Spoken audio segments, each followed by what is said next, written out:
Masarap kaya o pangit ang lasa? Si Celior ang unang magti-taste. Aray ko. Use fork. Faster.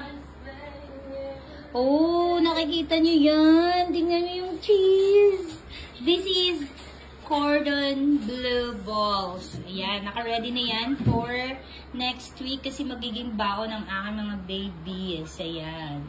So, ngayon, iti-try lang natin kung masarap. Yes. Paano? Like, you're just gonna bite into it? No, I mean, I think it's better if you're going to open. Oh my gosh, wait.